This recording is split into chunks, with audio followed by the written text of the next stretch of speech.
What's up, guys? Welcome back to another Technician episode.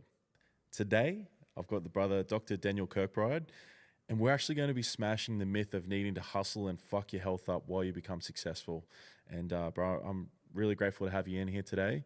And I'd love you to share with people, why should they be listening to you? Who are you? Yeah, man. Thanks for having me on. So my background is I'm a doctor of osteopathic medicine for those who don't know what that is, we're a type of allied health practitioner. We look at the body holistically. Our main philosophy is that all the systems in the body are connected and interrelated. So nothing works alone, nothing gets injured alone, nothing heals alone. So we really zoom out and try and connect the dots of why you might have pain or inflammation or injury or disease. And then we try and unravel and figure out what the things that are causing that are. So that's my background. And yeah, I went through my own journey back in 2020 when I experienced some pretty bad health conditions back when I was studying and starting up my own business. And, like we were talking about off air, hustle culture back then, you got to just do more. I always call it like the Goggins approach. Love David Goggins. But yeah, I think there's a time for hustle, but I think we can definitely hustle in a way that is conducive to still having everything. We can be healthy, we can also be wealthy at the same time. It doesn't have to be a trade-off between making millions of dollars and being miserable and fat and, overweight and having all these chronic health issues, or, being jacked and healthy and looking good, feeling good, but having no money in your bank account. So I think my mission is really to help not just entrepreneurs, but, everyone be the healthiest, wealthiest version of themselves. And that starts with your health. If you don't have your health intact, like we always say, your health is your wealth.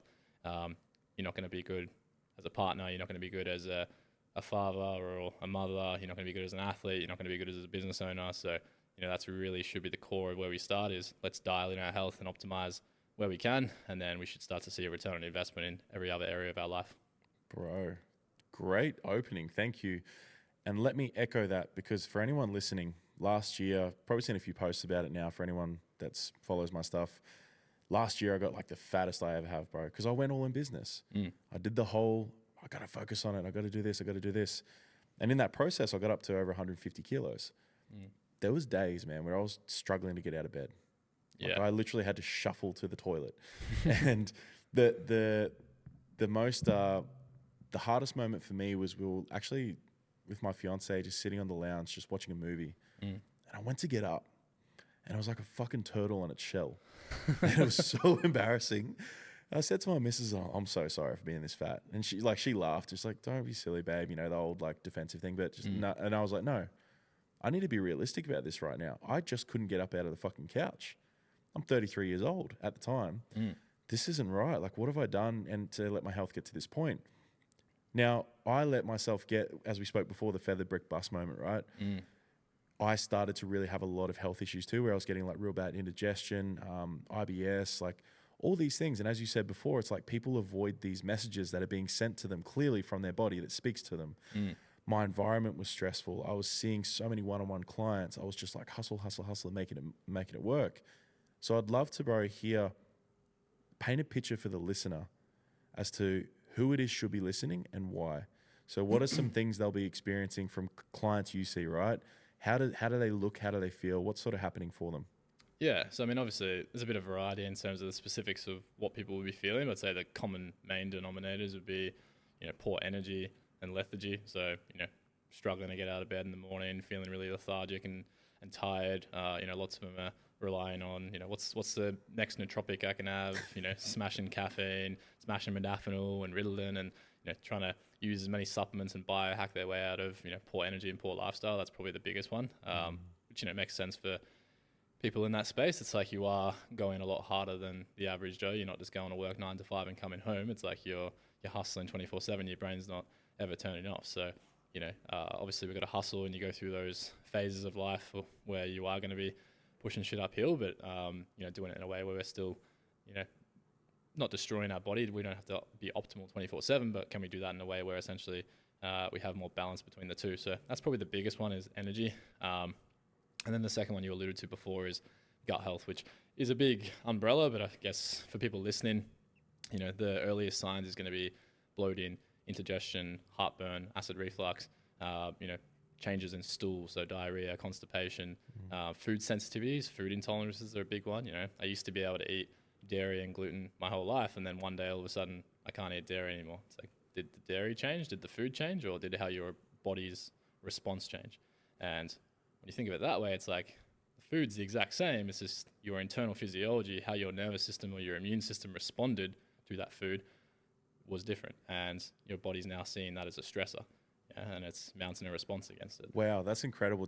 Let's just touch on that for a second, because I've noticed that this year, if I have my burgers, if I have these things here and there, last year, I was in a world of hurt for days. This year, I'm good. Yeah. You know what I mean? And it hasn't been a massive change. Like I'm training much more. I'm training, 4 days a week in the gym, bit of cardio here and there. I've reduced a lot of shit that I was eating because I was on the move all the time.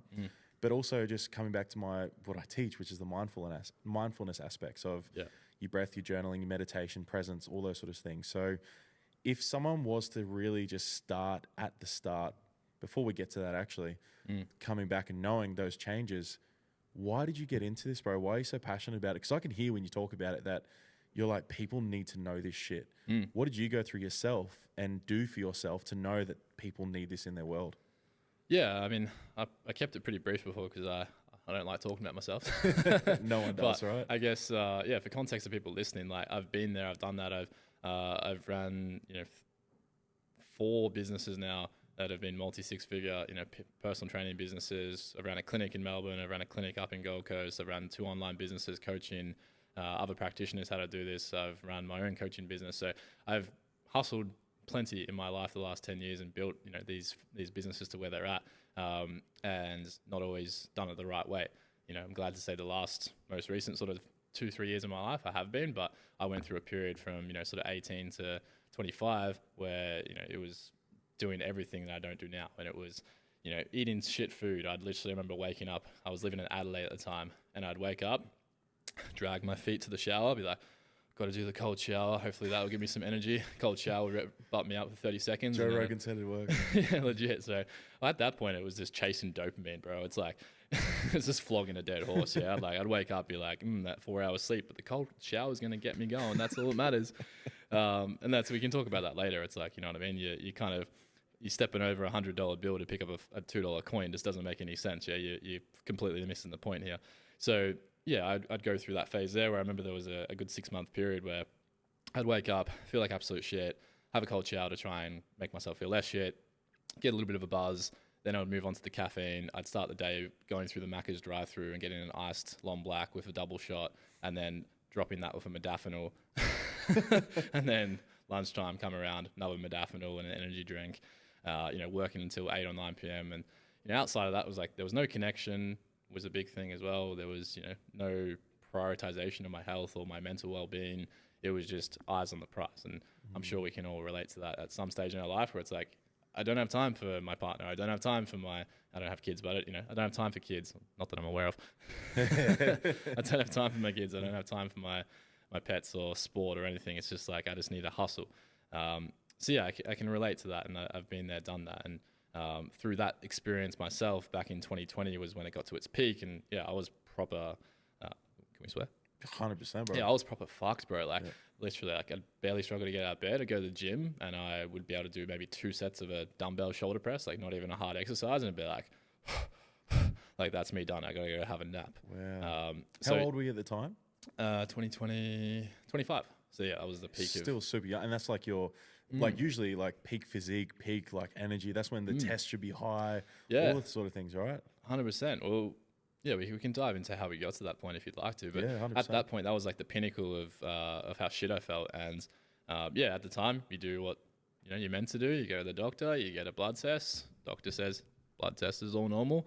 I remember vividly calling the doctor on a phone call because it was during COVID in 2020 and it was telehealth. And he was like, mate, these bloods are some of the best I've ever seen. Your cholesterol's so low. And I'm thinking, I'm no like specialist at this point, but I know that cholesterol is the building blocks of testosterone. So if my cholesterol's super low and I'm waking up rubber in the morning with no drive or virality, desire, yeah, it's like, I wasn't getting morning wood at that stage. I'm like, I'm no expert here, but that doesn't seem right. So went down the pathway of seeing specialists and some holistic coaches and naturopaths and doctors, and yeah, just spent thousands of dollars and going in circles, not really getting anywhere. So just eventually it was like, fuck it, I've got to take ownership and accountability here, and I'm not an expert, but I'm just going to try and figure it out. Had the assistance of a really good mentor at the time who helped me, and going through that own journey and having that mentor, which I'm really grateful for, it really helped me to find my own solution and turn it around. And then after that point, I was like, wow, there's so many other people going through this and who are having the same experience I did. I don't want anyone else to go through that, and I want them to be able to, do what I did in 18 months, in 6 months, because that was an 18 months of absolute hell. Yeah, wow. Can you paint a bit of a picture as to, was there a moment where you go, was that the moment where you're like, holy shit, I need to change this? It was, I remember the moment vividly.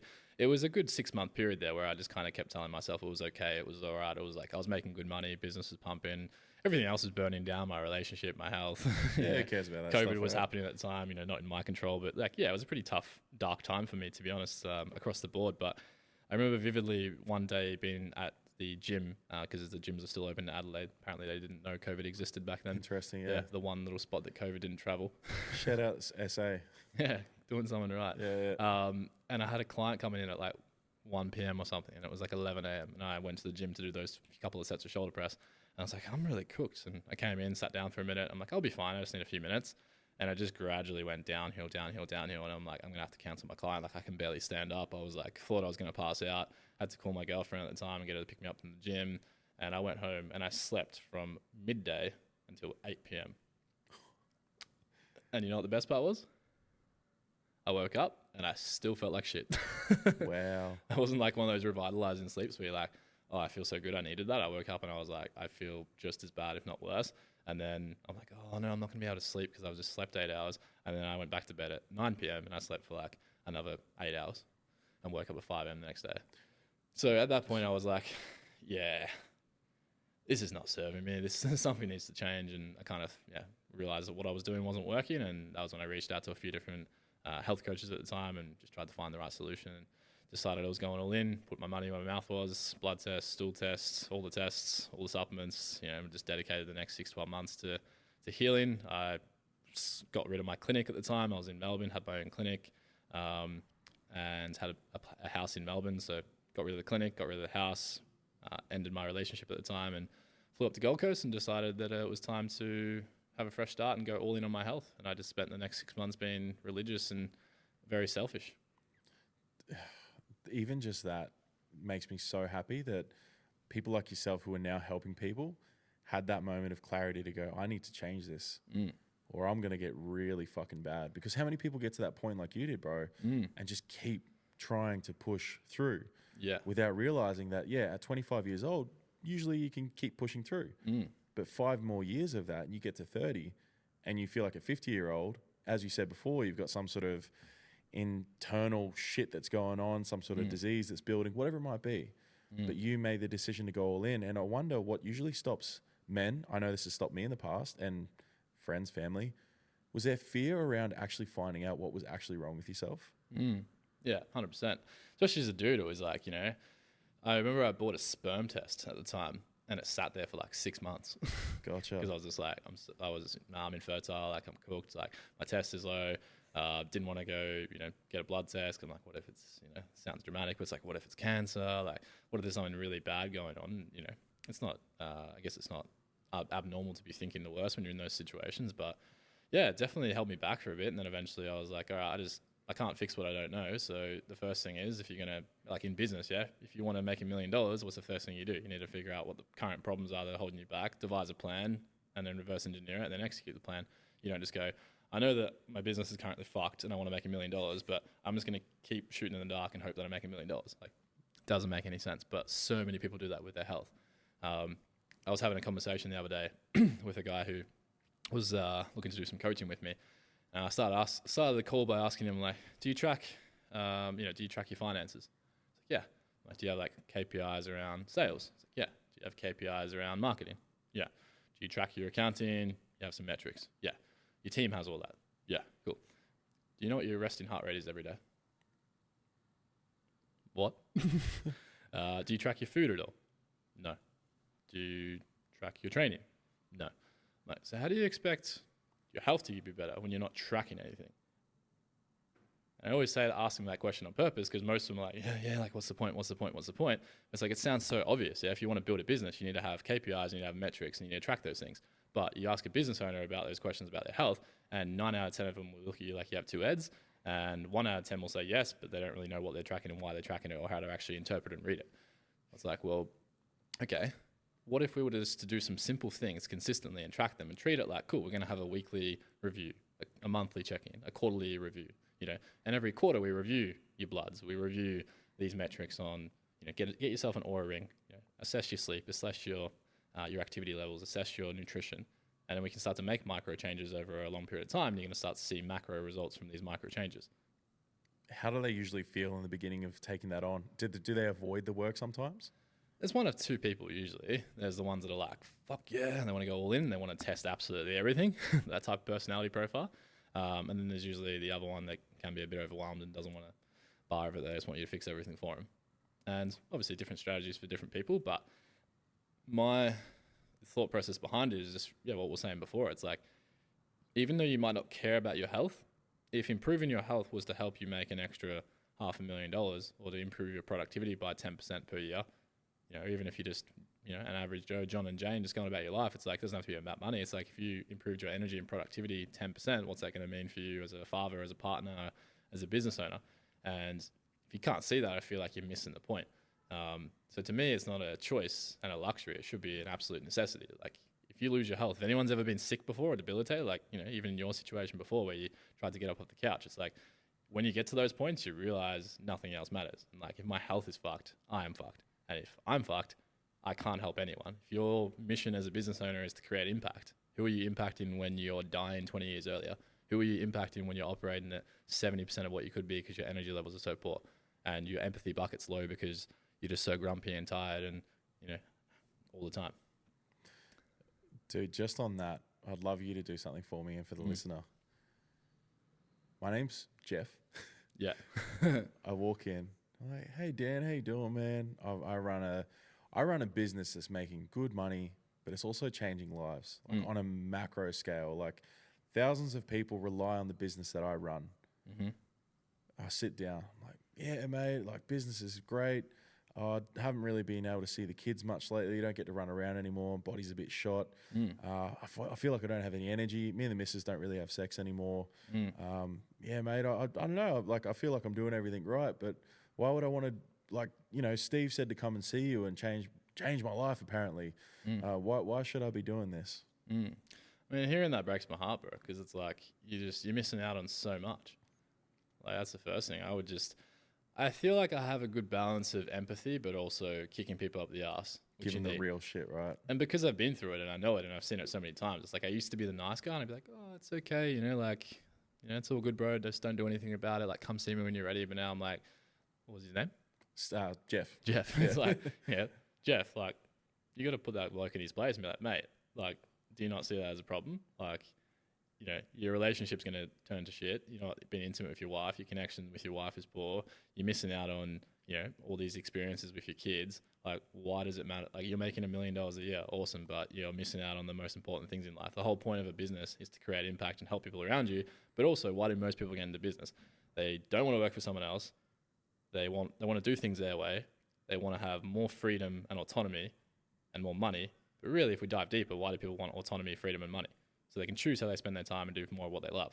Now, I don't know Jeff personally, but I'd say he probably loves spending time with his kids. He probably loves spending time with his partner, we hope. Yeah, and he probably loves having cool experiences. Now, if you have no energy, you're severely overweight, you have a health condition, are you going to be able to live your life to the fullest and actually experience those things, whether it's just something as simple as playing with your kids or having sex with your partner? But even when it comes to traveling, like, I used to have one mate who I'm not going to name, but remember we would go hiking, and this was back in the day, like, we were 21 and we'd go to the Grampians in Victoria, and we were all going hiking. There was like 15 of us, and there'd always be this one guy, and we're going up the hill, and he'd be like stopping every 100 meters and and he was, super overweight and not really looking after himself. I'm like, bro, we're 21. Like, and this sounds like, some people might listen to this and think I'm a cunt. That's okay. But like, if that's a problem, you know what I mean? Like, you're 21 and you're struggling to do these things. Like, what's it going to be like when you're 40, 50? And like, how many experiences are you missing out on? Like, I love being fit. not just because, like it makes you look good for sure. Like most people train for vanity because they want to look good naked, and that's completely fine. Anyone who says they don't want to look good naked is bullshitting you. But I train because I want to be able to do things and have experiences. Like I want to be able to go travel with friends and hike the mountain and go for a swim. And like it creates so many opportunities for you to live life to the fullest because you're not restricted by, impaired mobility or impaired cardiovascular function or no energy. Like, it really annoys me, not to me, but it really annoys me when I do ask like a friend or someone I love to be like, let's go do this thing. Like, I wish I had the energy, or I can't because my back. I'm like, you can do something about that though. Like my mum is the worst at it. Yeah. Like she's always got, injuries and stuff. And I'm like, Mum, do your strength training, do your program. Like, why don't you do it?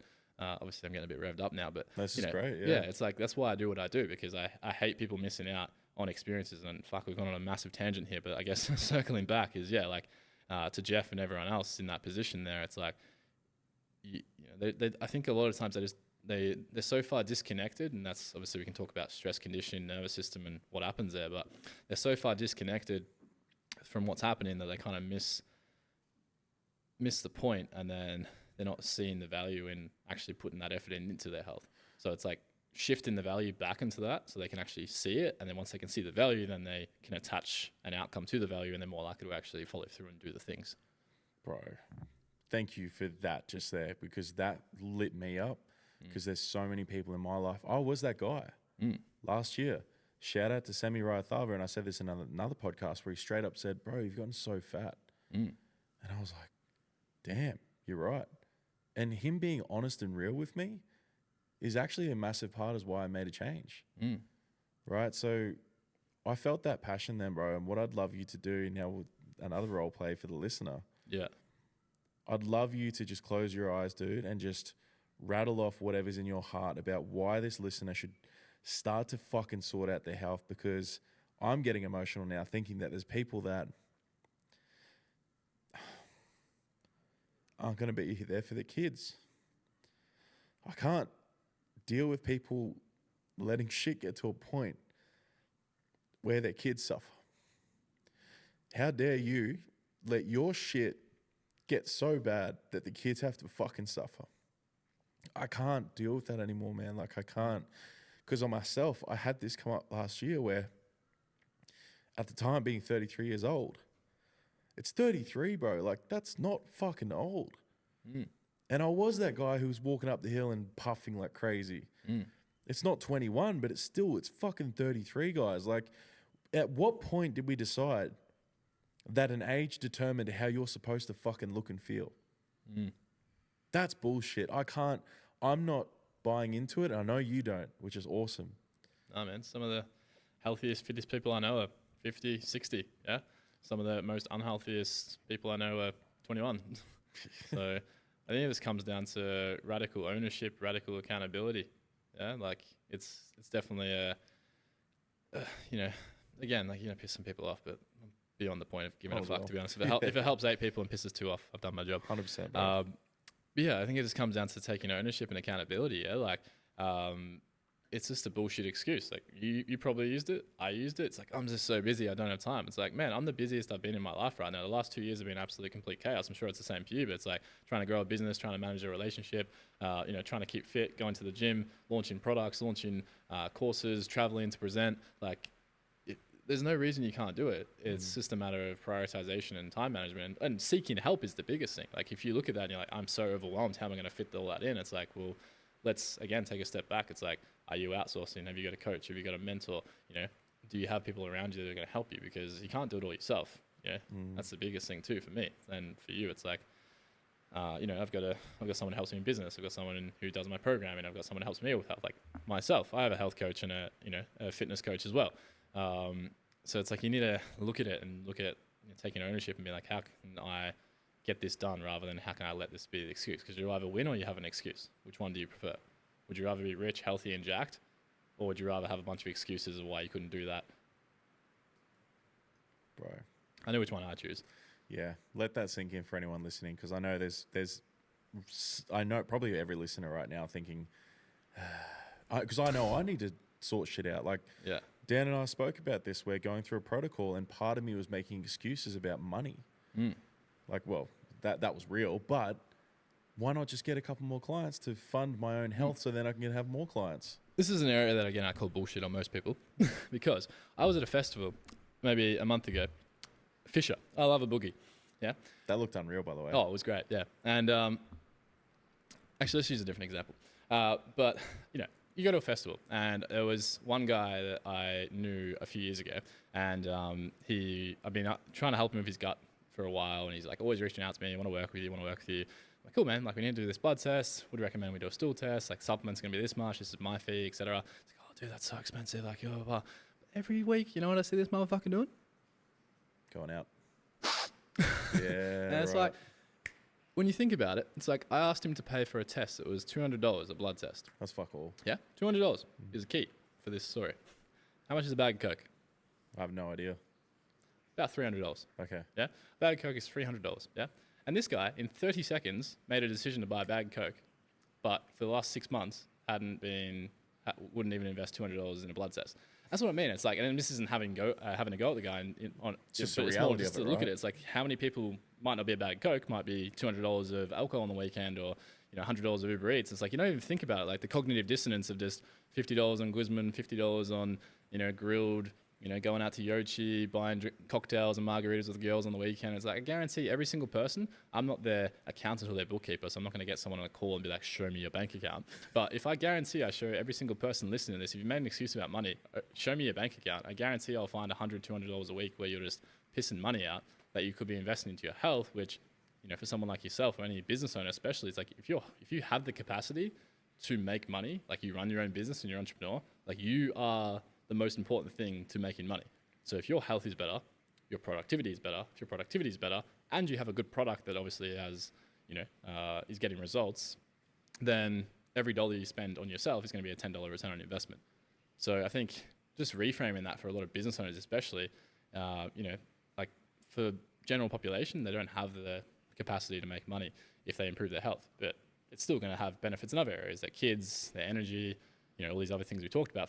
But for business owners, to me, there's like no excuse. It's like, bro, you're not willing to spend, a couple $1,000s on your health when that's going to help you be 10% more productive. And let's do the math. If you're making 100 grand a year and you spent 2 and you got 10% more productivity and sold one more product, you've made your money back times 10.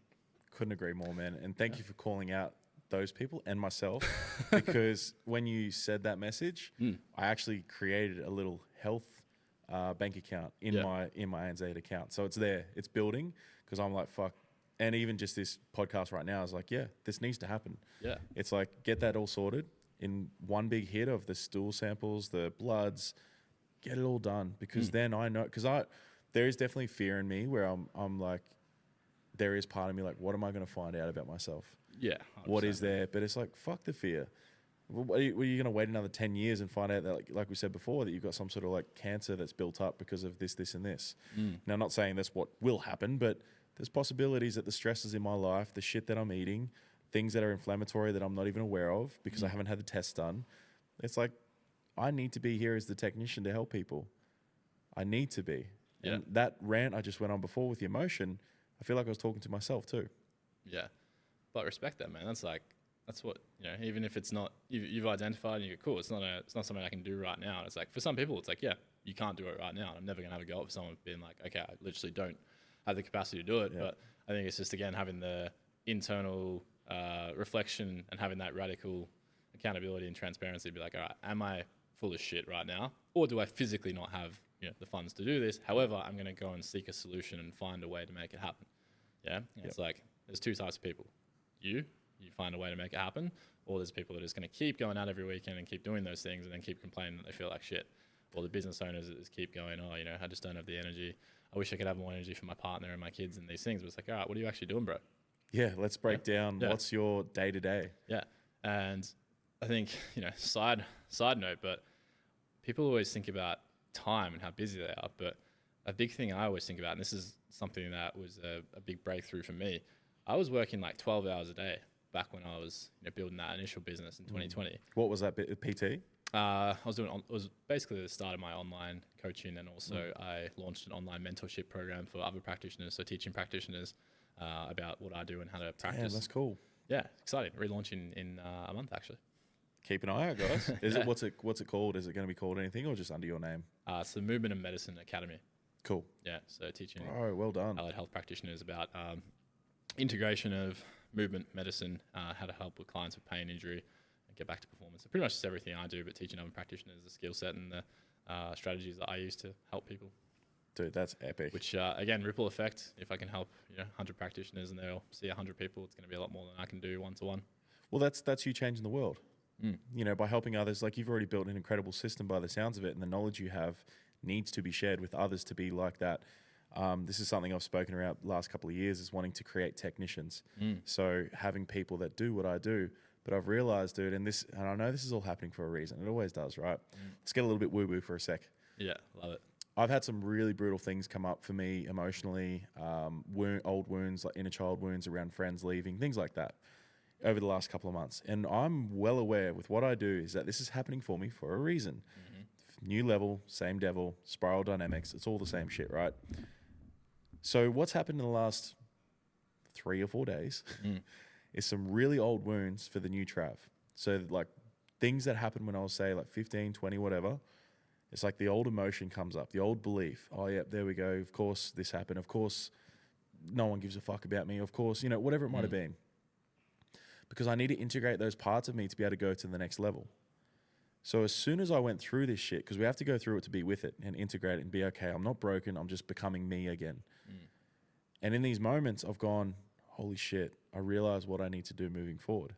Yep. And then the following 2 days, bro, someone gives me a VA that I've been trying to find. They give me a whole company that, like, yeah, dude, use these. They have super professional VAs, online VAs that help you do this, this, and this. Exactly what I needed. A young couple of lads that do videography pop up out of nowhere. They're like, hey, Trav, we love what you do. We want to work with you. Like in a contra deal as well, right? It's like mentorship for videography. Yeah. Everything I need, you pop up. I know you're part of this, bro. I know I need to get my health optimized. And I know I'm going to work with you. So there's all these things that are happening. And then even today, I went and did a sauna before this just to dial in. Yeah. And a whole new business concept with what I need to do with a technician moving forward, including what I just said. So I'm the technician. My fans are technicians. It doesn't have to be other coaches. It can be everyone that listens to this podcast. You can be a technician in your own way. You can share this podcast. You can share us talking about what's really important right now. And you're helping Dan and myself rewire our culture, mind, body, and soul. So you are a technician yourself, right? So there's all these things lining up. And it's like, do you listen or do you avoid? Like you said before, there's two people. Am I going to lock this in, write it all down and reverse engineer it and make sure, how do I make this happen? If I need 50K over the next 6 months to make my health optimized and be the best technician I can be, let's set that as a goal. How many clients do I need? How many group programs? How many events? And make it fucking happen. 100%. You know what I mean? Like, and why can't we do this for ourselves? Why can't people choose to go to you and say, hey man, I want to be the healthiest I've ever been. How do I make that happen? I think a big concept that people don't consider is the cost of doing nothing, or what we refer to as opportunity cost. And that's something that I learned. I'm super grateful that I learned it from a mentor of mine when I was, I think, 18 or 19. I had my first business mentor. And yeah, I'd never heard of the concept before. So for anyone listening, the opportunity cost is essentially like the cost of inaction. So let's use the VA example. This is a really good one. This is the first one I did back in the day with my business was, let's say your time is worth $100 an hour. And let's say you need to do some administrative tasks. They're not super high level stuff, but you're wasting a bunch of time on it. It takes you 10 hours to do that task. 10 hours times $100 is $1,000. How long would it take someone who's an expert, super qualified, has done it 1,000 times, probably has a system to automate it, and has done it 1,000 times? Probably takes them maybe an hour. Let's say 2 hours, yeah? It takes them 2 hours to do a job that will take you 10 hours because they're a lot faster and better at it. And let's say their hourly rate is $50. You've just paid that person $100, but you just bought back $800 worth of your time. Because like the opportunity cost of that, is $600. So if we can apply that concept to different areas of our life, and in the area of health, it's like, well, this is where I was going before. We went on a bit of a tangent with us saying I was working 12 hours a day. But like, how productive was I in that 12 hours? You know, it was probably 4 hours of work getting done, and then there was a bunch of monkeys in my head, and you know, me getting distracted and Scrolling, doom scrolling, all this stuff. Doom scrolling, you know, ADD kicking in. Yeah. You know, which, you know, big link between ADD and the gut and stress, which we can talk about later, which would be a big thing for a lot of listeners. But compared to, cool, well, you know, if I can get all that work done in 4 hours, like, how much return on investment is that going to be worth to me? So now it's like, I only work 6 hours a day, but I work like, and I actually get shit done, versus before I was taking 12 hours to get a 6 hour job done. So it's like, if we look at it that way from a business owner point of view, it's like, if you can get 30% of your hours back and you can use those hours more effectively, or you're just like, hey, I'm happy with what I've got, I just want to spend those hours with my family, my friends, and doing things I love. It's like, that's what you're missing out on every week you don't take action on improving your health or dealing with the current health issue. So rather than looking at it like, cool, it's going to cost me $500 on a stool test and $200 on a blood test and a couple of $1,000 in supplements and coaching and things like that, it's like, well, what does it actually look like if we reverse engineer it? And let's compare the investment versus let's compare you not doing anything for the next 6-12 months. Which one's higher? Spending $5,000 right now, or losing $100,000 worth of productivity over the next, you know, 1 to 2 years? And 1 to 2 years is me being nice. Like, if you don't do anything for 10 to 20, like most people, it's like, well, now it's, you know, inflated from a cost point of view, but that's also now going to be, you know, carried over to other areas of life. How's your relationship going to look in 10 years? How's your health going to look in 10 years? That feather is going to become a brick, and that brick's going to become a bus. What are your kids learning from you? Yeah, exactly. The next generation.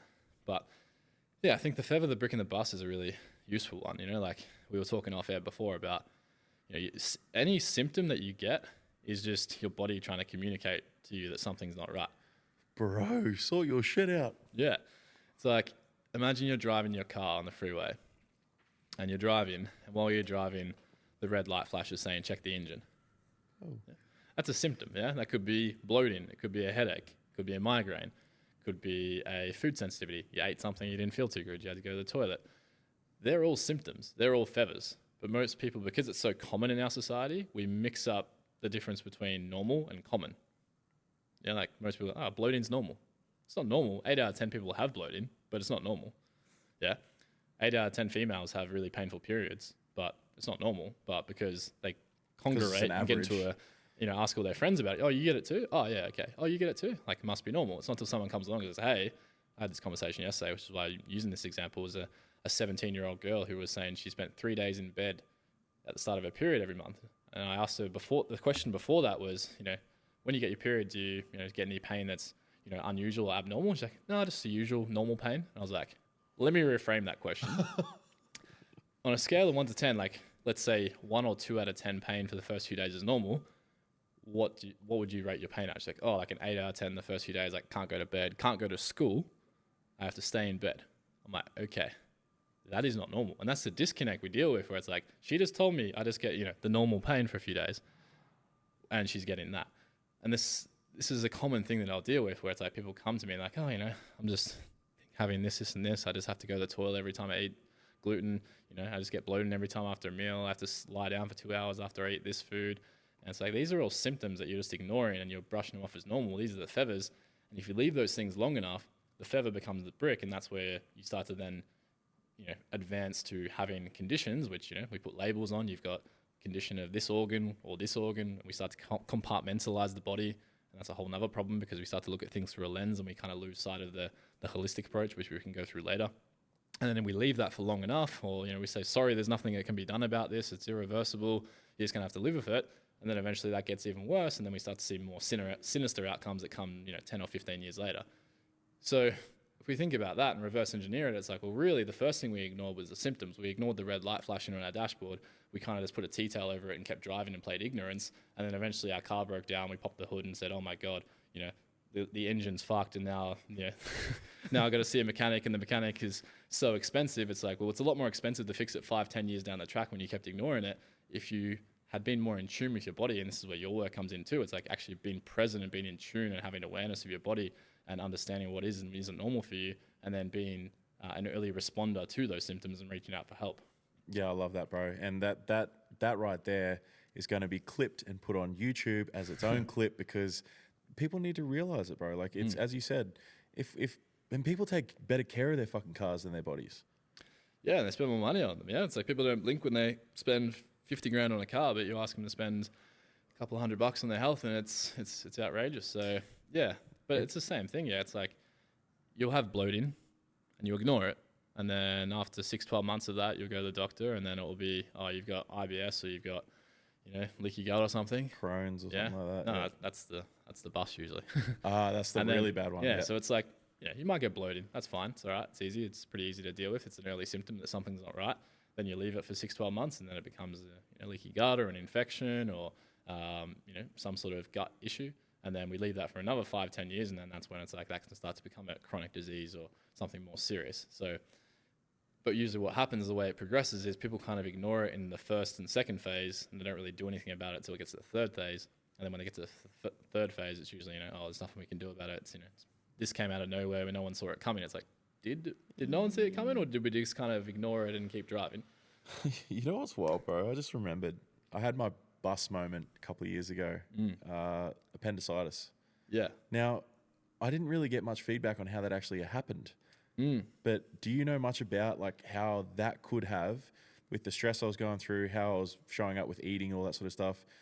Does that have an impact on, I don't know how deep of a question that is, but could that have affected how that happens? Or is appendicitis like a fucking random thing that just happens to people?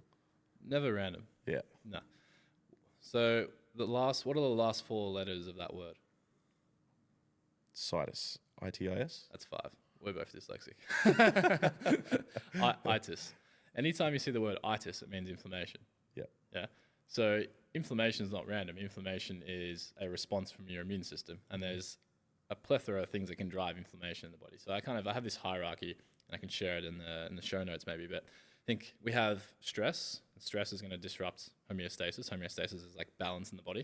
So we have stress, and stress can be from a bunch of different areas. And I say there's 7 main areas that cause stress in the body. And when I say stress, what's the first thing you can think of? External. It's like the world around me.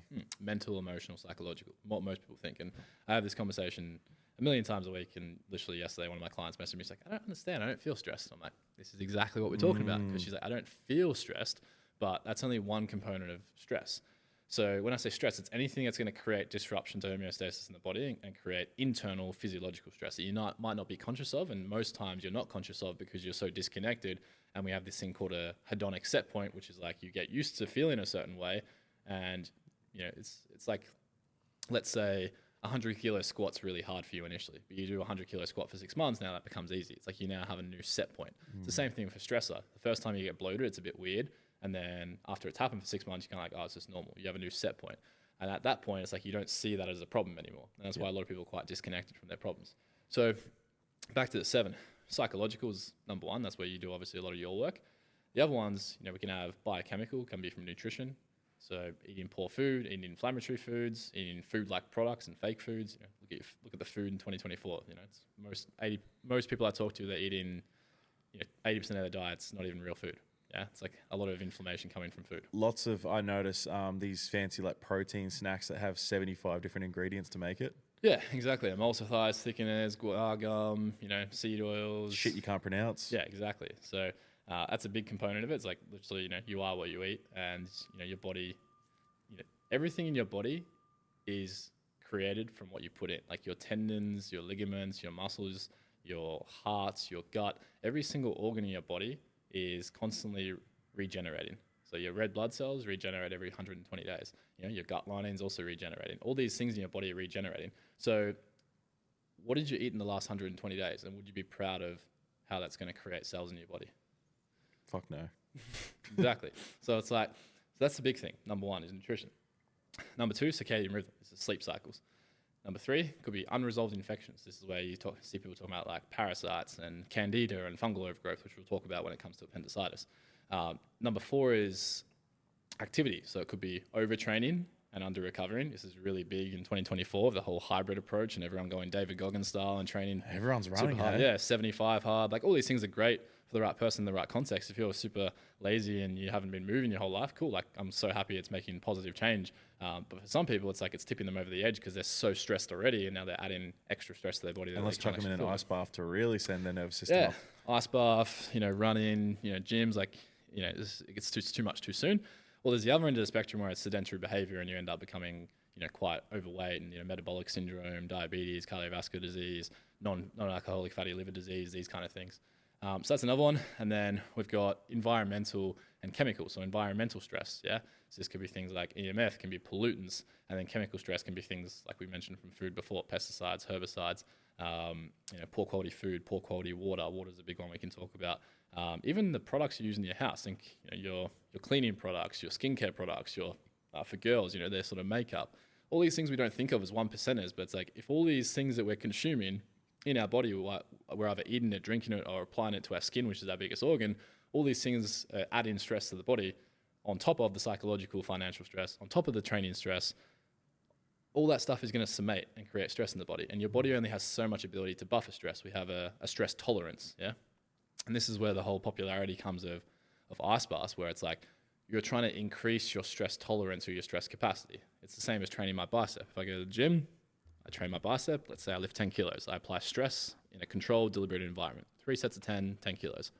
Give my body enough time to recover, sleep, eat, come back in 48 hours. My bicep should have grown a little bit, is more resilient, and my stress tolerance is now higher. I can now do 11 reps, or I can now do 11 kilos. Yeah. But not many people do that with their mind and with their nervous system, yeah? So it's like you can increase your stress tolerance by doing things like an ice bath, where it's like you're exposing yourself to a very stressful environment, learning how to control yourself under stress, tell your body you're not actually dying, regulate your breath, get back into a parasympathetic state, upregulate your vagus nerve, increase your stress tolerance, and keep doing that over time in micro amounts, and now you have a better capacity to handle stress. So one side of the equation is improving your stress tolerance.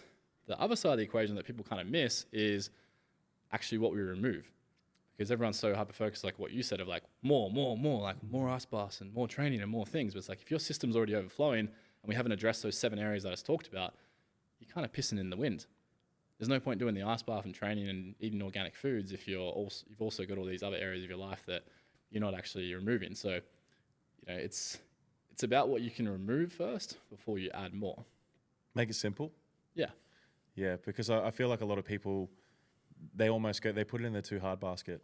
Even if when I start implementing super basic habits for my new clients of, I just want you to journal for a couple of minutes a day. What happened? What came up? Why? Breathe for 5 minutes. Sit there and fucking be quiet and close your eyes. And meditation for me, what Christy and I tell everyone is like, if you sit there and watch the thoughts go by in your mind like a movie for a couple of minutes and just witness that you're not your thoughts, that's meditation. It's presence, being with yourself. People can't even do that, bro. Yeah. Right. So knowing that, like that blows my mind. The way you've put that is that there's in my head right now, I'm sure the person listening is like, holy shit, I'm actually so stressed. I myself actually feel really good, which feels good. Like knowing that same thing, even little things where my partner and I look at what sort of washing detergent we use for our clothes and stuff, right? Yeah. I've become aware of my cologne. Obviously, I know that seeps into my skin and everything too, so I reduce that. Natural deodorants where I can, all that sort of stuff. And saunas have been really good for me. I feel like they've helped a lot. But again, it's like you're just throwing shit on top of stuff that already needs support underneath it, right? So in all that, it's such an incredible topic, which I know so many people are going to take from that. And guys, if you have any deeper questions about, the vagus nerve and all those other things that Dan just mentioned, please reach out to him because he's the man for that. The next topic I'd like to touch on though, bro, which we touched on just before, which I feel has become the most popular thing because of the memes and videos and all that sort of shit, is ADHD and autism and all those sort of things. What you said before was really interesting, is that something about the gut and how it acts with people with ADD and ADHD. Is that very different to like neurotypical? Not quite in terms of direct correlation. I also just realized we forgot to talk about appendicitis. Do you want to quickly circle back and finish that loop? As you can see, the neurospices. You seen that meme where it's like normal people having a conversation? It's like start point, end point. It's like neurodivergence. It's like just open loops everywhere. Bro, the funniest thing was my birthday a couple of weeks back. My mate Merv, there was about 20 of us on this big table at this cafe, just having this sick convos. No one else exists. And he goes, bro, do you reckon we're all here thinking we're having a normal conversation? And you zoom out to a person looking in, and you just see like these wild like chimpanzees just like losing their shit. Legit, but yeah, like coming back again before we tangent and get off. Yeah, quick one. I'll close that loop. Appendicitis, So where I was going with it was, stress. So 7 different types of stress, or 7 different things that can cause stress on the body. Stress can then cause inflammation. Acute inflammation is a good thing. Inflammation is the first stage of healing, but if inflammation is left unresolved, it becomes chronic inflammation. Then chronic inflammation in the body can then affect different organs in the body, and it can then become, dis-ease in the body over a chronic period of time. This is sort of 6-12 months and plus. Now, when it comes to appendicitis in particular, everything I just talked about applies to that, because there could be things in your body creating stress, creating inflammation. Itis is inflammation. There's no, what's the word I'm looking for? There's no coincidence there, But specifically speaking, your appendix is located where the junction between your small intestine and your large intestine is. So in terms of gut health, super quick, like the role of digestion is food goes down our esophagus, down our mouth into the stomach. We have stomach acid, breaks down mainly protein in the stomach. Food then goes into the small intestine. Bile gets released from the gallbladder, helps to emulsify and break down fat. Your stomach acid and your bile also are antimicrobial, so they are part of your immune system and part of your defense mechanism to stop the proliferation of bacteria, fungus, parasites, things like that. So food should mainly be absorbed in your small intestine. All the waste products, toxins, chemicals, undigested food, if you're not digesting food properly, things like LPS, which is an endotoxin, all that stuff should then go into your large intestine and then be excreted via the feces. Yeah, that's the whole role. Now, in your large intestine, you have something called candida, which is a type of fungus. And in the large intestine, it's actually not bad. People like to give candida a bad name, but candida is actually good and it naturally lives in your large intestine. But you can start to get an overgrowth, or what we call dysbiosis, where it's just an imbalance of good and bad bacteria. And if you have overgrowth of candida, it can start to, you imagine like you've got a certain amount of space, and in that space, if there's too many in the same space, it's going to start to create pressure, yeah?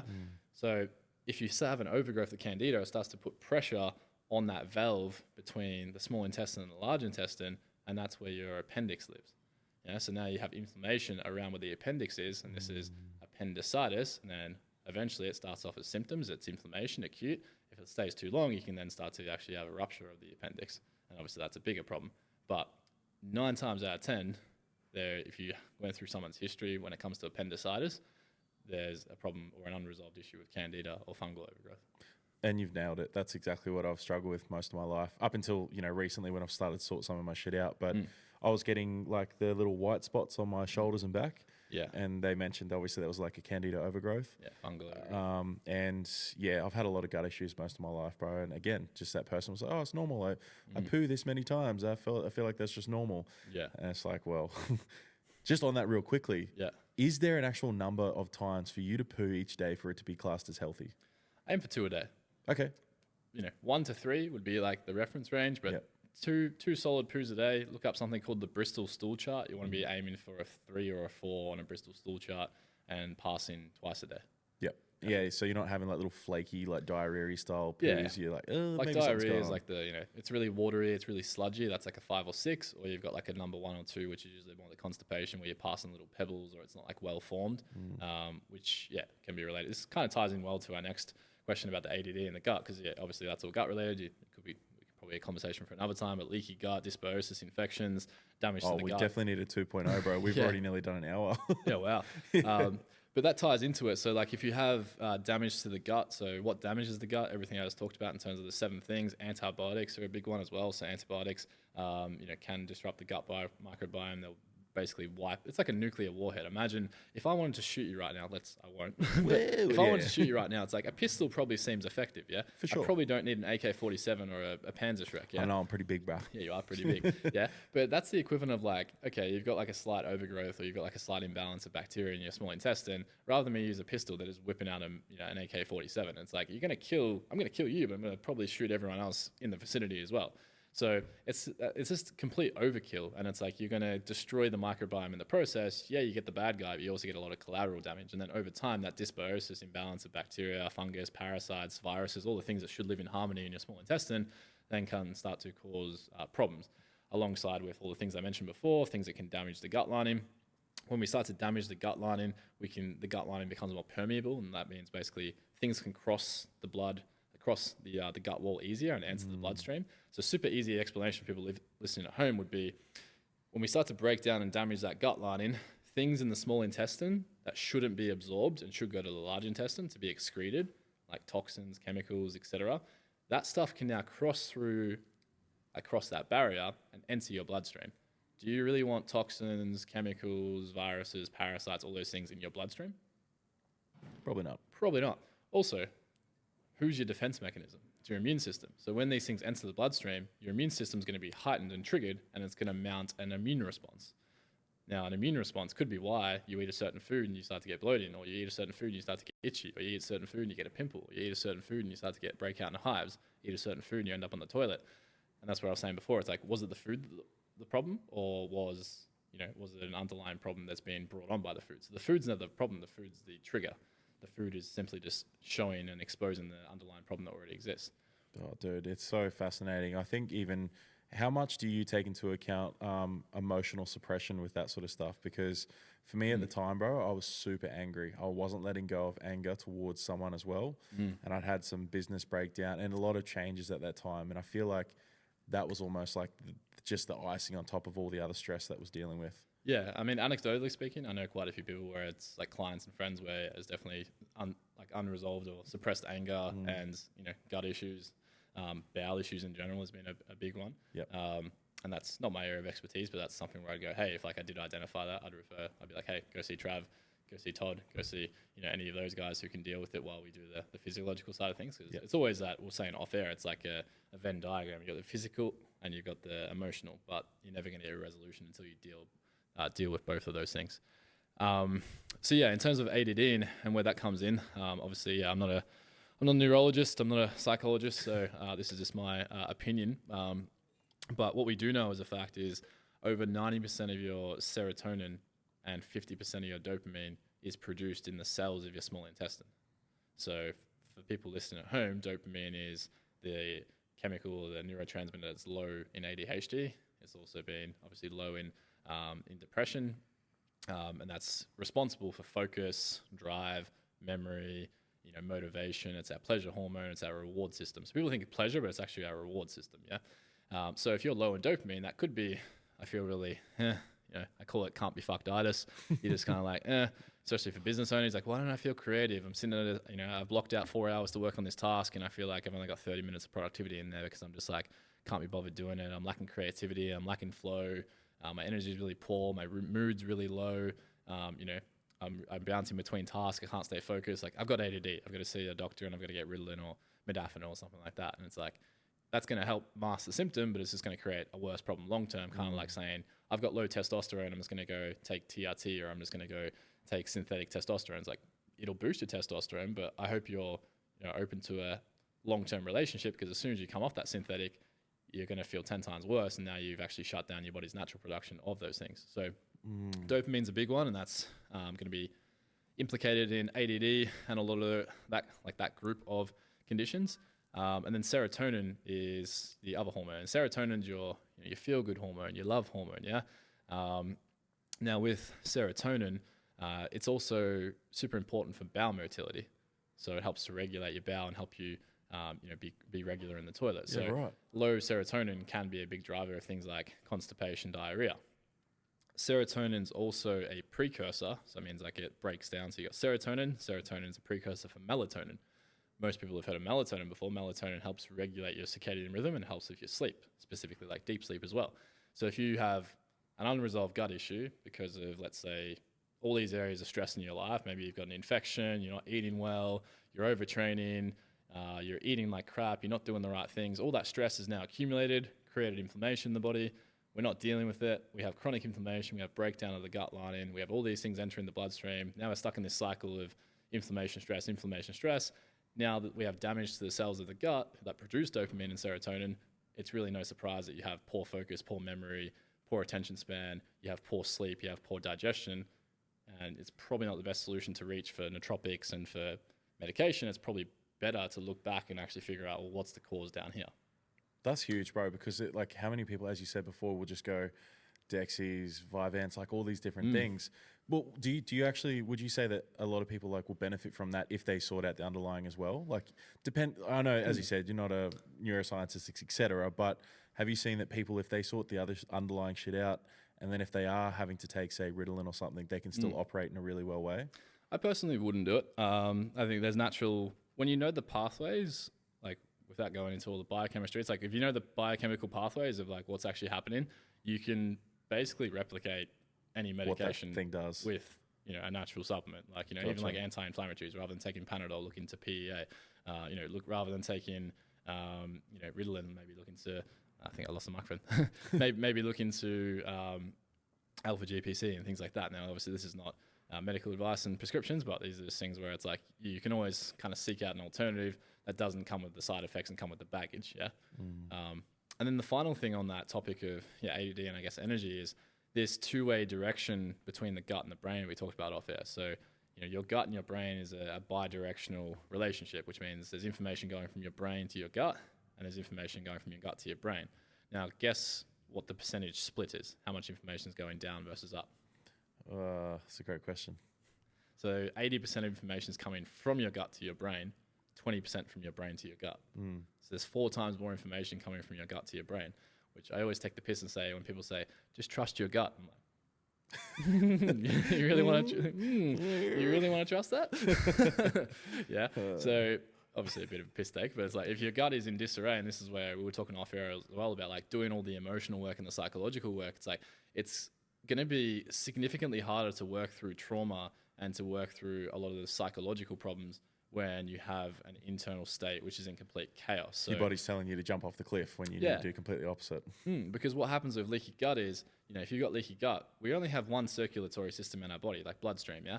So if there is all those toxins and things I mentioned before, so LPS being one of the major toxins that has been shown to cause neuroinflammation, so inflammation of the brain, if that toxin gets into the bloodstream because it can cross the gut barrier, it can now travel to the brain and it can actually cross the blood-brain barrier and start to create toxicity in the brain.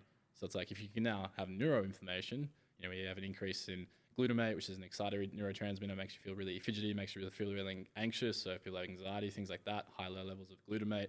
Glutamate has been shown to be neurotoxic, not neuroprotective, so degradation of the brain rather than restoration of the brain. It's like no wonder you're starting to have poor energy and poor motivation and poor focus. So we've gone on a big tangent, but it's like if we circle back and make it simple, it's like stress from a bunch of different areas, inflammation, damage to the gut, increase in toxins in the bloodstream, two-way street between the gut and the brain. You're now having what they call leaky brain from a leaky gut. And now people go, oh well, is it your brain that's the problem?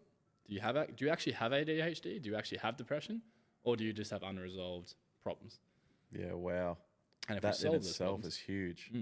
And I say that from experience too, because when I went through my experience in 2020, my focus, my brain was completely fucked. And then when I moved to Gold Coast, I spent 3 or 4 months really dialing things in, like my productivity, my energy, my testosterone, physically as well. I was like the most jacked, the most healthiest I've ever looked. My energy was the best. My physically, sexually, like everything was thriving. Yeah. And everyone's like, oh, what did you do? I'm like, I lifted heavy weights. I ate good food. I got lots of sun. I decreased my stress. I prioritized myself. I did the emotional work. I didn't take any supplements at that time. I just did it all natural. Bro, we need to do like 4 of these fucking podcasts. Respecting your time, I would love to, just on that, what you just said, what is someone right now wanting to really just feel better? Because I know there's a lot of people, as I said before, including myself, that are like, oh, in saying that, I know there's some sort of spectrum there, but me both. Yeah. So knowing that if we want to just start to feel better, like yourself, what does the day look like? Because is there supplements that you would say people would start taking, or don't worry about that shit until you get the other stuff right? I wouldn't take that to start with, and the reason why is super quick. I'm actually good for time, so okay, cool. Yeah, Sweet. Quick one with that is so I always go, even with clients I work with, I always say to them the first thing we need to work on is the internal environment. So you've got parasympathetic nervous system. Think of parasympathetic nervous system is your rest and digest state, and your body's in an anabolic state. So think anabolic steroids. Your body's in a state of growing and repairing. Now, if you have disease, you want to be growing and repairing the damaged tissue. If you're healthy, you just want to be growing and repairing because you want to be getting bigger and better, yeah? Versus your sympathetic nervous system, your stress, your fight and flight mode is catabolic. Your body likes to break things down. So it's literally eating away at your own body. It's breaking down your own body's protein, collagen, which is in your gut, in your skin, in your hair, in your nails. So if your body is in a stress state, in a sympathetic state, you're in defense mode. If you're in defense mode, you can't be two places at once. You're either healing and growing or you're breaking down. I always say it's a balance between tissue restoration versus tissue degradation. So the first thing I do when I work with people is I say, fuck the supplements. What we need to do first is we need to tip the scales in your favor. We need to remove anything that's creating interference right now, those 7 areas. So identify, do a big life audit on them. Like literally I'll ask them like 100 questions. What pans do you use? What oils do you use? What products do you use? What are you eating? Like show me everything. Like let's remove as much 1% as possible because all these things are creating stress and leading to degradation. Once we remove a lot of this interference, we can start to swing the pendulum into more tissue restoration where the balance is in favor of actually healing, growing, and repairing, and we're in a more parasympathetic state. So it's nervous system regulation, it's stress conditioning, it's all that kind of stuff. And most of the times it's taking things out rather than putting things in. Because at that point, if your body's in defense mode, the last thing it wants, it's not going to actually receive well. Yeah, it's not in a state where it's like, I can give you the best supplements in the world, but it's in defense mode. It's not actually going to do well on them. It can actually make things worse lots of times, even if the supplement's the best supplement, because your body's in like that defense mode. It's almost like if a human's really scared and you go up to them, you have the best intentions, they kind of like, get the fuck away from it, yeah? So what we have to do... in the body. Yeah, so we've got to let the walls down per se, get the body into a healing state where it's actually open to receive, and then we can go into supplementation. And that's where supplementation should never just be like, there's only 3 things I'd really recommend to everyone blindly that have evidence and, it's quite safe efficacy-wise, like creatine monohydrate, magnesium, and a fish oil, yeah? Other than that, like, you should only be taking a supplement if there is a specific reason, and it should be, from a diagnostic criteria, like a blood test, a stool test, a DNA test, and it should be, you're taking this supplement for a specific reason, in a specific dose, at a specific time, there should be a start date, end date. Most people I speak to, they come see me and they've got a shopping list of supplements. They don't know why they're taking it. They can't pronounce the names. They don't know how long they're taking it for. It's like, okay, like how long did the practitioner say to take this for? I don't know. What's the dose? I don't know. It's like, it should be very structured. Like, cool, we're doing this for 30 days, these 3 supplements, and stop taking them. Then the next phase, we're doing this. Stop taking them. Then we're going to retest your blood, see where the dust settles. Some of them we might keep taking, but now we've seen that this nutrient deficiency is improved, or we've seen that the gut health's improved. So now we can then switch focus and change supplements, or maybe you don't need to take supplements anymore at all. Obviously, that's the goal for every single person, is less supplements. But when you've had a problem for 12 months plus, it can be a bit eye-opening initially because you might have to be taking 6 to 10 different supplements and people are like, oh, this doesn't seem natural. This doesn't seem normal. It's like, have you seen your life the last 5 years? And don't put this on me. I don't want to give you 10 supplements as much as you don't want to take 10 supplements. But you need this. Years of damage is like, do you want to do this in 3 months or do you want to do this in 3 years? Yeah. So it's like, it's usually when people come see me, that first few phases, like that first 90 days, I call it like an accelerator, where it's like, the goal is to get you from where you're currently at, which is feeling fucked, back to feeling somewhat normal. We're not solving your problems at this point. We're just trying to get you back to normal and get you to that baseline. And then over the next 90 days, 6 months, we can now start looking at optimization. And it needs to be a process. 100%, bro. And I can see the way that you do it, where it's like testing. Cool. This, we need to do this. And it's giving that time period. I love that because it's very similar to what I would do with my coaching. It's like, we've got different phases we need to work through. What is it that you need as well? Because it's all custom, right? Yeah. Everyone's different. 100%. Knowing that. So, bro, that in itself, are you taking any supplements yourself at the moment? That's something that helps you? Yeah, at the moment I'm working. I don't take too many at the moment. I've got a few that I'm taking just for gut health, and also a few natural test boosters. Yeah, cool. Dude, on test, my mate Lockie Mitchell and I were talking about it, right? And it's like years ago, the test, as we said before, the new normal becomes the average. We've made a new normal of test levels ridiculously fucking low to just be like, oh yeah, it's okay if your levels at this, this, and this.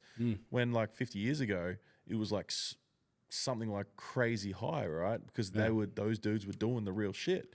What is it at the moment? What's a normal test level? Yeah, well, it's hedonic set point, and it's the averages. Like super fast explanation when it comes to blood work and the results and why people are normal and it's so low is like, well, if you wanted to get the average, you would have to, let's say you tested 100 men and you tested their bloods. You would take those 100 men and you create a bell curve distribution of high, low, and average, yeah? Now, let's say you test 1,000 men in today's society who don't get sunlight, sit behind a desk all day, sit behind a screen, watching porn, eating shit food, not exercising. If they are exercising, they're doing long distance running, not lifting weights, which is also terrible. And their tests, the range is from 200 to 600. It's like all of a sudden, that's completely thrown it out. You come to see me now and you're like, hey man, like I'm feeling good, but I want to be dialed in. It's like, why would I compare you to that? So that's where the medical ranges are a bit of a problem, where it's like, it's designed to keep you alive and it's designed to detect disease at the later stages. It's not really designed to prevent disease or to optimize your health. So that's where I always say, if you're getting your bloods done, you want to get it compared against optimal ranges, not, traditional medical GP ranges, because that's why most people, 99 times out of 100, they'll be like, I feel like shit, but my doctor said my bloods are normal. It's like, okay, well, grinds my ears. But yeah, when it comes to tests, like average on a medical range blood test will be anywhere from like 200 to 600. So pretty low. Yeah. In my books, anything below 400 is low. Yeah, right. And I want most people to be striving to be around that 600. Will a man... this is free testosterone, by the way, for anyone listening. Epic. Yeah, with the stuff we've just mentioned multiple times. Not total testosterone. So you got two markers: total test, which is like a number usually between like 15 to 30, and then you got a free test, which is more accurate because it's the actual test you have in your body that's effectively being utilized. Gotcha. And that should be, anywhere above 400, ideally, if you want to be dialed in, 600, if you want to feel like Wolverine, 800. I got mine to 981 once, and I felt like I was going to run through a brick wall every morning. The wind would blow, and I'd be like, Did blades shit. come out your knuckles, or? Yeah, and it'd be weird. I'd stand at a cafe, and the wind would blow, and I'm like, oh, I'm hard. Yeah, nice. Dude, as if everyone doesn't want that. I guess like knowing that there's going to be symptoms around men that have low tests.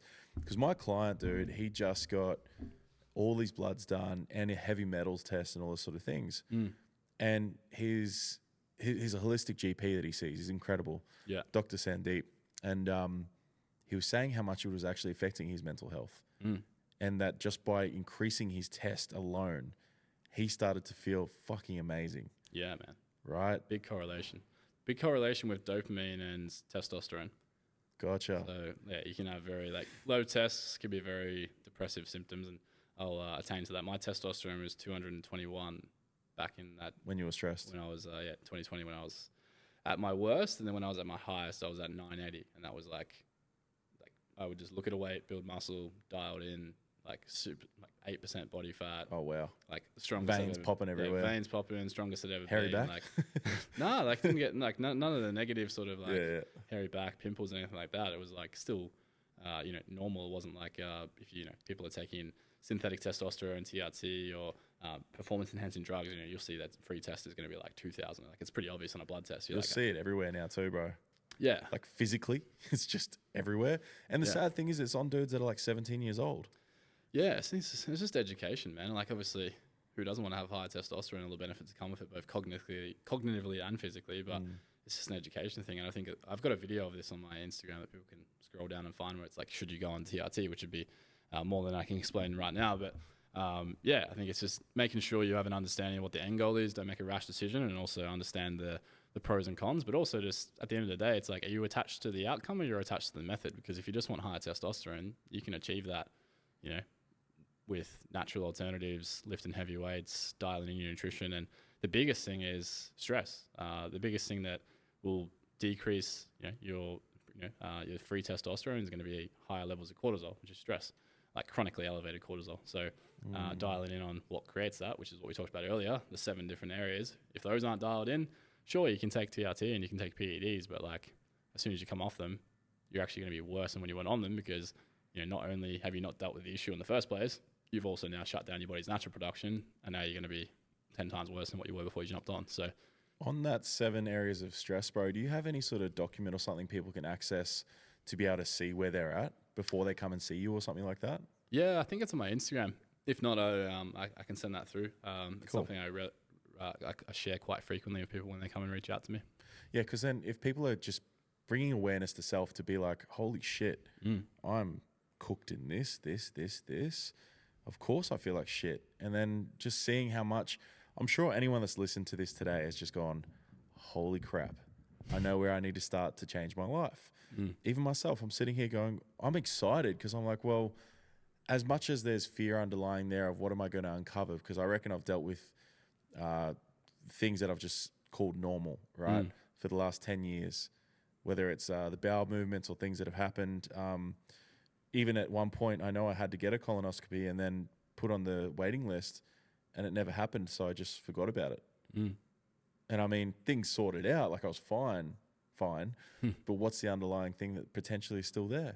Yeah, You know what I mean? 100%. So knowing that, guys, like I talk about it all the time, that what's changed my life is going towards all the fears, and I need to do it right now. So please do it with me. Like, let's go towards bettering our health, bettering our lives, bettering the people around us, bettering the world. Because if we're all feeling better, happier, healthier, high test, obviously women are a little bit different, but like it's going to know that we are, as a collective, rewiring everything around us by rewiring self, which is really fucking cool. To wrap up, bro, what are some of the key things that you see in most of your clients that come through for you? What's the things for people to really look out and be like, okay, I really need to sort my shit out? Like problems or like what's the main problems they come to? Biggest one would be, I mean, I say gut, but in terms of how that presents, like that can present in a number of different ways. So I'd say bloating is a big one, food sensitivities and food intolerances. So, you know, you're having a reaction to certain like foods. Your skin's showing up with certain things? Or? Yeah, it could be you eat a certain food and you get bloated. You eat a certain food and you have to go to the toilet. Your skin flares up, you're getting pimples. Even if it's just feeling quite inflamed, anxiety is a big one too. You eat a certain food and you're feeling like really anxious and jittery. So food sensitivities are a big one. Pain is a big one. Obviously, pain can be anywhere in the body, but pain can sometimes it can be mechanical. Like my background is obviously as an osteopath. I dealt with people with mechanical pain for 5 years, but there can also be more inflammatory pain where it's like you can sometimes get pain referred from organs or can be an inflammatory cause. So people sometimes don't consider that. They just think, oh, my back pain's from a disc or from weakness, but it can also sometimes be integrated to other areas of your body, which is interesting. So pain is a big one. Low energy is probably one of the most common ones as well. I think that's it. Yeah, skin, energy, bloating, food sensitivities, poor focus, poor attention, poor memory would be the main things. I feel like I want to finish on something positive though, so giveaways. We definitely will be. Yeah, because it's what I like to do is for people to actually be aware of what you're actually experiencing, but then how do we actually start to truly, that was you said before, what can they start doing to start to really obviously find out about themselves, start to improve things overall, and just really start to find vitality in life and change it? Yeah. So I think some things that are free and you can do straight away, and you don't have to book in to see me for this. Like, this is some stuff I tell you on social media for free just to do before you even come see me, is trying to be as low tox as possible with your lifestyle. So making sure we have good quality water, we have good quality foods, trying to look at where our food's coming from, where our water's coming from, having high quality sources there. Our products in the household as well is a big one. So even little things like, what are you cooking with? Are you cooking with stainless steel and cast iron, or are you using non-stick pans? Like, that's a simple swap. Dishwashing detergent, laundry detergent, looking at, I think there's a company called Lucent Globe, and they do these little... I saw that, little sheets. Yeah, Lucent Globe, easy way to get your dishwashing and laundry detergent, pure flow water, high quality water. Looking at buying, supporting your local butcher for meat and getting good quality meat, so you know where it comes from. It's not pumped full of antibiotics, and grain fed, and is actually high quality and nutrient value. Going to your local markets and looking at getting fresh produce. It's less likely to be contaminated with all these pesticides, herbicides. Getting to bed before 10 p.m. is a big one. I don't care if you're a night owl. Getting to bed before 10 p.m. is going to be a big one in terms of your circadian rhythm and your stress and your sleep and melatonin. Blue light blockers. I see you wear them quite a bit. Blue light blockers. So when it comes to sleep, blue light blockers, big fan of after sundown if you're doing work or even watching TV on a laptop. F.lux, Lux, is an app you can download on your phone and laptop as well to try and dampen them. Dell lights, like I'm a big fan of. If you come to my house, it's a bit of a moody vibe. We've got salt lamps, we've got fairy lights, trying to keep it as low as possible. Like, light is a massive player in sleep and circadian rhythm. So trying to decrease your stimulus before bed, that'll help optimize sleep. Training, strength training, wherever you want to look good or feel good, doesn't really matter. Strength training is going to help with metabolic health. It's going to help with joint health. It's going to help with mental health. The more muscle mass you have, the healthier you're going to be. Muscle is anti-aging, so we want to definitely be strength training a few times a week, lifting weights, looking after our cardiovascular health, so doing some sort of cardio as well. What cardio do you do? I'm just boring, man. I like doing like zone 2, just like jump on a bike, a ski erg, a rower, or even just like, I don't mind running, but I find it can be problematic if you're doing lots of weight training because you're like sore from the run. So I like trying to do like non-impact, low intensity aerobic based stuff. Yep. But even walking, like honestly, for most people, a big thing I'll tell my clients to do when they first come see me, we're trying to reduce stress. And if they're cardio bunnies or I need them to lose weight because, you know, weight's a factor of their health problems. I'll get them to do backpack walks or like weighted vest walks. Okay. So it's an easy way to get your heart rate elevated without increasing the impact and increasing the stress on your body. So something simple like go for a walk, but if you don't have a weight vest, just get a backpack, chuck 5-10 kilos of books in there, and 3 birds, 1 stone. We're outside, fresh air, sunlight, nature, disconnect. I usually get them to do nasal breathing only, so we're working on stimulating the vagus nerve, being more parasympathetic, and we can get the heart rate relatively elevated because of the extra load. Good at burning calories in a very non-stressful way if you're trying to lose fat. And yeah, it's a very, very low intensity type of exercise that's going to help promote recovery rather than put you into a more stressed state. With the sleep stuff, how are you feeling about the mouth tape and nose strips and all that sort of thing?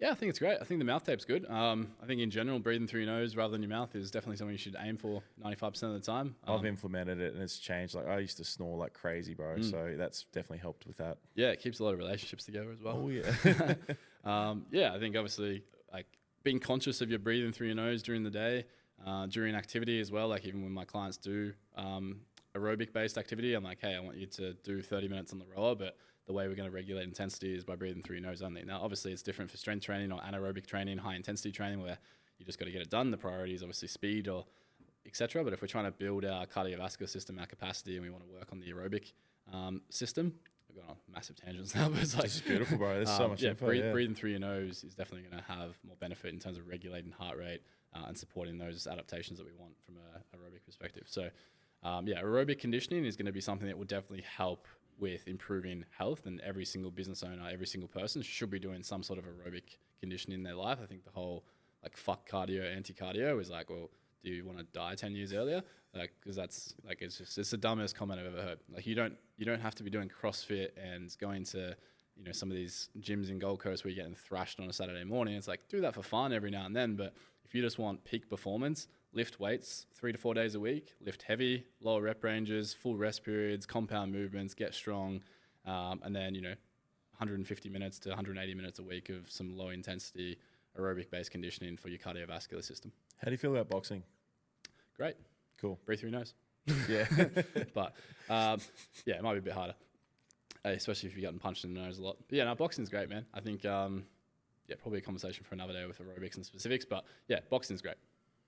Bro, if someone didn't get a shitload of value from what he just said, even in the last 10 minutes, I don't know what we need to do. But dude, honestly, this has been incredible. Somehow an hour and a bit went by, felt like 5 minutes as it usually does. We'll definitely have to do a couple more. I was holding back too. I was like, so many tangents we can go down. down. Bro, yeah. So we're going to need some time. But even just that, dude, like there's an incredible amount of value in that.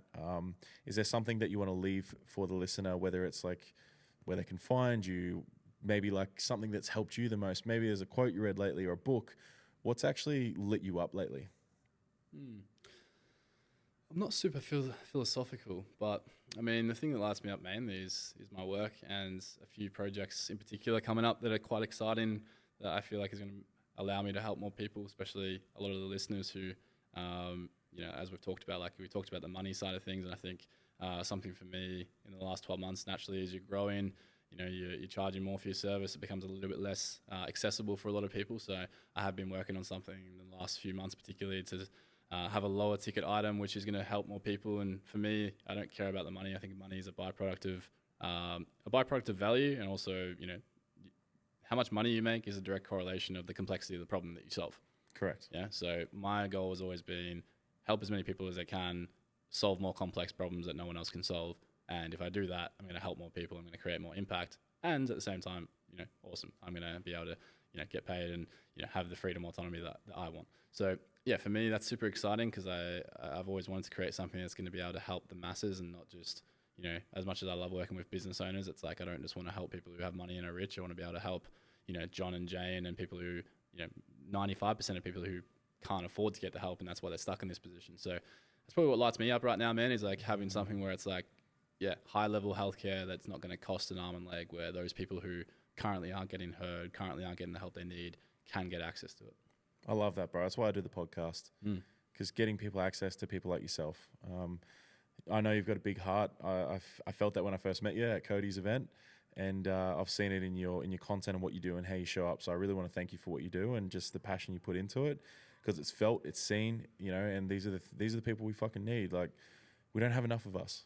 We don't. And by us being us and sharing this the way we do and vulnerably and authentically at all times, we're probably going to inspire the next Dan or the next Trav. Like, there's many of them out there. They just need, and I said this who did I say it to the other day?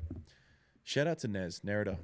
I had a conversation with her, bro, and I said how I had an opportunity that was given to me. I didn't take it. I didn't even do anything about it. And it was an incredible opportunity.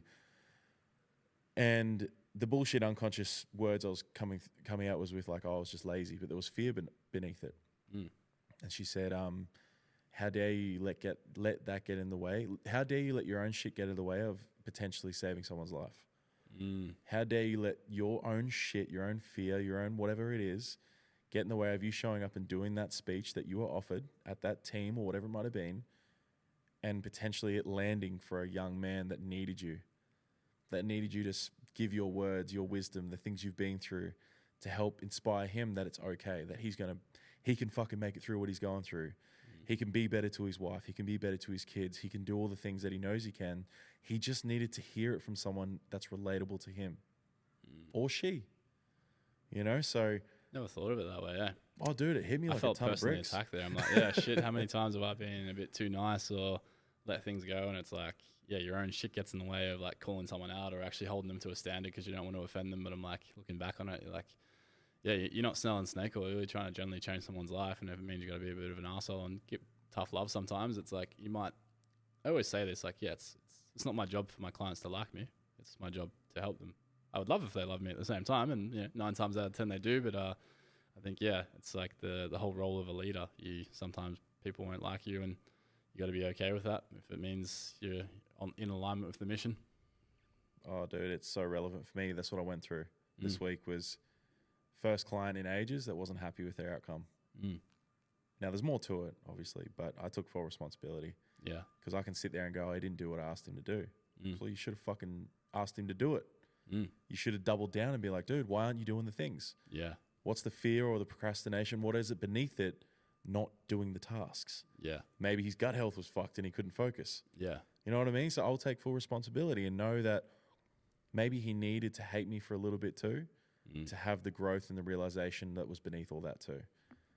Yeah, it's big, right? I had a similar one maybe a month ago where I didn't get the result that they desired, and then it was, yeah, like it was one of those things where it's like the ego's like, well, it's your fault, you didn't do the things. But then I look at it, I was like, I was way too nice. It was like, I don't really want to buy this supplement. Like, it's really too hard to food prep. I'm like, oh, it's okay. Like, we can find another way. And I was like trying to like consistently just change how I did things to, obviously good intentions, trying to like work with them rather than just be like, you got to do these things. But I think it's just that fine line of like knowing when to be firm and knowing when to have flexibility. And yeah, I kind of took that on. I was like, yeah, it's a bit of a realization because yeah, you didn't get the result and it's kind of on you because you didn't do the things I told you to do, but then it's kind of on me for not holding you to the standards that I know this works, and then I backed off from what I know works to try and create flexibility. And as a coach and a leader, it's like, well, it should have been up to me to stand in and say, hey, I need you to do these things and there's a reason why, and blah blah blah. So that's huge, man, bro. Lessons to learn. That's big, and like I hope in the coaching industry, especially the one I'm in, obviously you've got your qualifications and all the things, right? I'm in the fucking wild west, bro. Anyone can be a life coach, right? And I don't necessarily call myself that because I feel like I'm more of a guide. Like I just help people through shit with what I've been through, and I've built the knowledge and the systems and the learnings and the programs and gone through the shit myself to know how to lead them through the dark, scary forest. I don't do it for them. I think what's happened is, as you just said, there's moments where I know, because I understand the emotional side of it and the wounds that play out, where it's like if someone's been shamed their whole life, I can't shame them to do the things because they're just going to go into their freeze or fucking avoid me or whatever it might be. So it's this really fine line, bro, of just constantly learning and seeing what works and wanting to be better. But that's what makes us the best at what we do too, is we actually fucking care and we will take responsibility where we need to. Difference between coaching and just giving someone a plan, which I think is the biggest difference. Yeah. Like, there was a, we're going on so many tangents now. Eh? I was like, I'm keeping an eye. I don't know if Lewis is rocked up, but we're good. We're good. Yeah, I was just saying, there was a time where I used to offer a service where it was like a consult and a protocol, and I'd just give people a plan and send them on their way. And then, I was like, I don't really like this. Like, it's a pretty common thing in my industry. You go see a naturopath, a dietitian, a physio, they will consult, give you a program, and it's like, follow this and you're on your own. But it's like, man, people know what they need to do. They're just not doing it. So I think, it's like really fine tuning that coaching and like, how do you get this person with this personality in this scenario the result? And it's like, yeah, sure, I know that this works, but it's like, that's where it's like having a principles based approach rather than being attached to your methods and being able to be flexible within structure. As long as there's structure and there's principles behind that structure, you can then adjust the things along the way. But it's that fine line between like throwing out your principles and throwing out your structure to people please so they like you, and then shooting yourself in the foot later, versus having being very attached to the methods and it has to be done a certain way. And then like, I think it's hard life being a coach, sometimes it's oh dude, it's tough sometimes as well when there's constant like criticism of each coaching method as well. There's people that hate NLP, there's people that hate shadow work, there's people that think this is bullshit. And it's like, I feel like sometimes as coaches, as a coaching industry, it's like everyone's just attacking each other and not focusing on the task at hand of helping people. I think there should be regulations around, becoming, finding better people and to be better coaches, because then people get better help. But sometimes, bro, I think there's way too much focus on talking about other people and just focusing on self, getting better and fucking helping the people that need the help.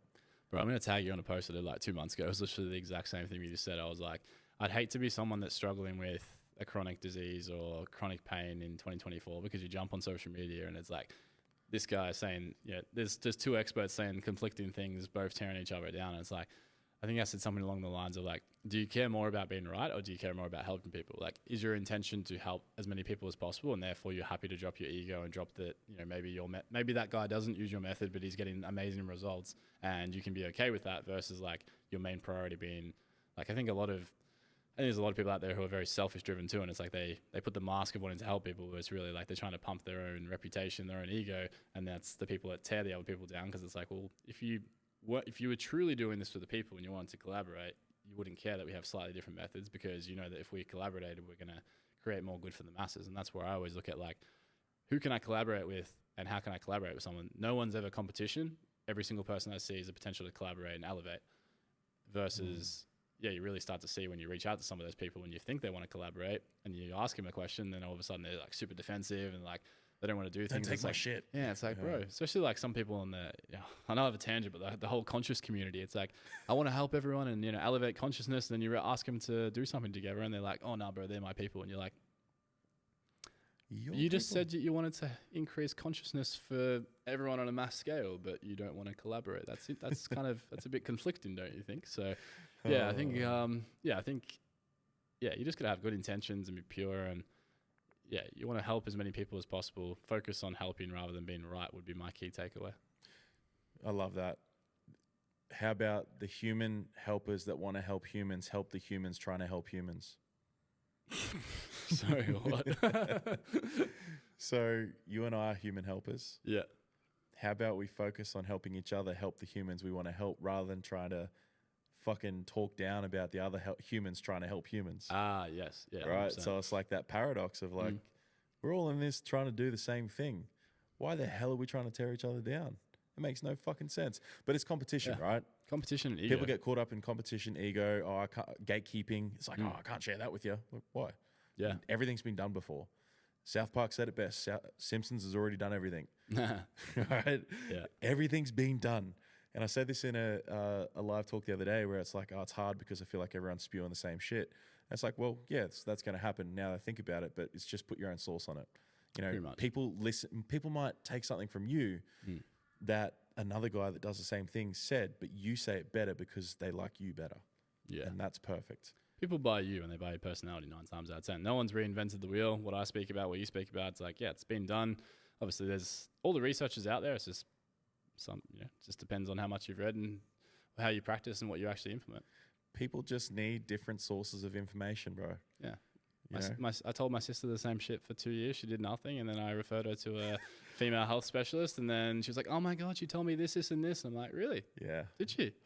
That's revolutionary. I'm so happy for you. I didn't tell you that for 3 years. I don't want to stab you in the neck right now. I'm so happy for you, but I'm too triggered right now to even respond. So that's why, I think it can be difficult sometimes with friends, family, partners, and stuff. But yeah, it's a good example of like, I think, another conversation for another day. The whole, who you get information from. That's a whole another thing when it comes to human behavior and, the source of it. And, what do they call it? Like authority bias is a big one too. People will go see, a GP. They'll go see like a PT and, PT says amazing information. Then they come see me and I tell them the same thing. They're like, oh, my PT told me that. I'm like, yeah, why didn't you listen?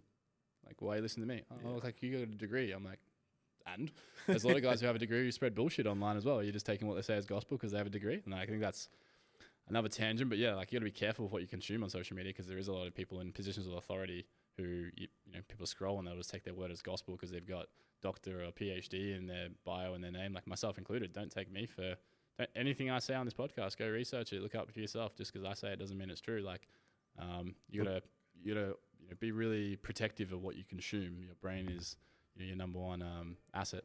100%, bro. If people start to really look into it and see there's some scientific research that's actually paid for by the companies that don't want you to do that shit either. So it might be like a really unhealthy food that's paying for a market research to prove something that like sugar's healthy. Yeah. Because they don't want you to stop buying their cereal. Things like that. So anyway, rabbit hole, bro, thank you so much. Lewis is probably texting me and messaging me asking where to come. But thank you so much. I really appreciate it. Where can people find you? Mainly Instagram, man. So it's at dr.daniel.kirkbride. I'll send it over to you so you can put it in the show notes. Most of my stuff's on social media. Plenty of free information in there. Go on there, consume as much as you want. If you need help, feel free to reach out. Happy to answer any questions. Beautiful. Thank you so much, brother.